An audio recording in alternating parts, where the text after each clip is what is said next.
ریاستی ان اداروں کے لیے کہ جن کو آپ دہشت گرد کہتے ہیں، اب ان کا ہم موازنہ کریں. انہی علاقوں میں جب آپ کی سیکورٹی فورسز جاتی ہیں تو لوگ گھروں میں محصور ہو کے رہ جاتے ہیں، اور اپنے بچے بزرگ جان نمازیں بچھا بچھا کر جو ہے دعائیں کرتے ہیں کہ ان کے ہاتھوں سے خدا و تعالی ہمیں بچائے. کسی منسٹر کے ساتھ اس وقت آپ بھیجیں، بلوچستان کے لوگ سیلفیاں نہیں لیں گے. کسی ممبر آف پارلیمنٹ کے ساتھ جو ہے بلوچستان کے لوگ سیلفیاں نہیں لیں گے. ان کے ساتھ کیوں لے رہے ہیں؟ کیونکہ بلوچستان کے لوگ ان کو اپنا مسیحا سمجھ رہے ہیں اس وقت. اور آپ مانیں نہ مانیں، یہ حقیقت ہے بلوچستان کی.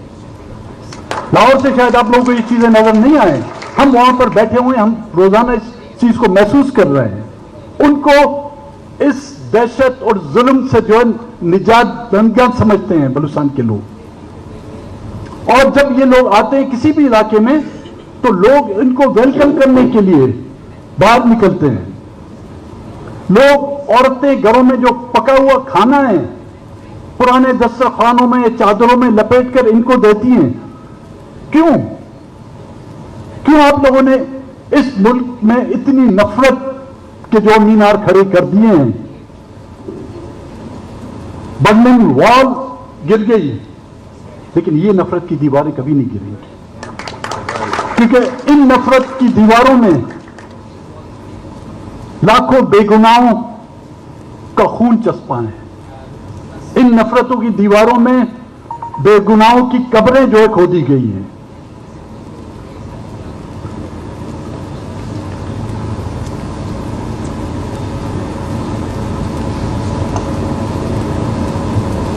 اور میں اس وقت اس مسئلے کے حل کے لیے میرے پاس کوئی تجاویز نہیں اور نہ ہی مجھے کوئی امید ہے، کیونکہ سپریم کورٹ تک میں گیا، وہاں پہ ہمیں مایوسی ہوئی. بطور اتحادی ان بڑی پولیٹیکل پارٹیوں کے سامنے ہم نے بلوچستان کا مسئلہ رکھا، وہاں سے ہمیں مایوسی ہوئی. پارلیمنٹ میں ہم نے تقریریں کی، حل سمجھانے کی کوشش کی، وہ سمجھ نہ پائے. سیمیناروں میں اس طرح کے سیمینار ہم نے بلوچستان کے مسئلے کے حل کے لیے تجاویزیں دی، تو اس کے نتیجے میں ہم کو ٹیررسٹ، ہمیں غدار اور ملک دشمن کے جو لقبات انعام میں ملے. اس وقت اس پر عمل درآمد ہوتا تو شاید کوئی وے فارورڈ تھا. اب بلوچستان جو پوائنٹ آف، میں کل بھی بیٹھا اس ڈنر پہ تھا، منیزا کے ساتھ میں نے بات کی، انہوں نے کوئی راستہ میں نظر آیا، اب کوئی راستہ مجھے نظر نہیں آ رہا. Balochistan point of no return سے بہت آگے جا چکا ہے. یہ میں نہیں کہہ رہا، آپ سمجھے کہ میں کہہ رہا ہوں، یہ گراؤنڈ ریالٹیز ہیں. میں اگر وزیر اعلیٰ کی طرح دبنگ آواز میں سلطان رائی کے لہجے میں آپ سے کہوں کہ نہیں جی ہم نے سب کی کمر توڑ دی ہے، نہیں، کسی کی کمر نہیں ٹوٹی، ریاست کی کمر ٹوٹی ہوئی ہے. وہاں پر ریاست بالکل اپاہج ہو کے رہی ہے بلوچستان میں. اس کے ذمہ دار یہاں کے حکمران، یہاں کی ریاست، یہاں کی ریاستی ادارے، بلوچستان کے لوگ نہیں. اب مزید خون خرابہ روکنے سے اہل پنجاب، یہاں کی ریاست اور حکمرانوں سے ایک التجا ہی کر سکتا ہوں، یہ حق بھی آپ کو حاصل ہے. پہلے بھی آپ لوگوں نے اس حق کا استعمال کیا اور یہ حق آپ ایک بار پھر بھی استعمال کر سکتے ہیں. 1970 میں جو آپ لوگوں نے نعرہ لگایا تھا، ادھر ہم ادھر تم، اب یہ نعرہ بھی آپ ہی لگائیں. بلوچستان اور اپنے درمیان جو ہے مزید خون خرابہ روکنے کی، یہ میری تجویز ہے، آپ اس پر عمل کریں نہ کریں، لیکن اب صرف اس خون خرابے کو روکنے کے لیے اب بااختیار لوگ ہیں، آپ کر بھی سکتے ہیں. پہلے بھی آپ نے کیا ہے، تاریخ گواہ اس کی. اب بھی آپ اس کو ایک عملی جامہ پہنا سکتے ہیں. کم سے کم یہ تو ہوگا